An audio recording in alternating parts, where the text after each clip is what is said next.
আচ্ছা, আমরা ফিজিক্সে ভরবেগের স্থানান্তর সম্পর্কে অনেক কিছু জেনেছি।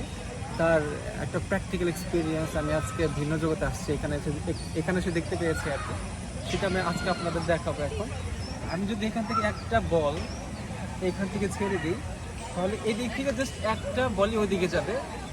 বিপরীত ক্রমে যদি এটা আবার এদিকে আসে, এদিক তো একটা এদিকে আসবে।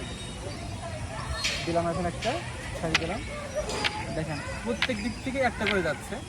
যদি আমি এখন আবার দুইটা নেই, তখন আবার দুইটা করে যাবে।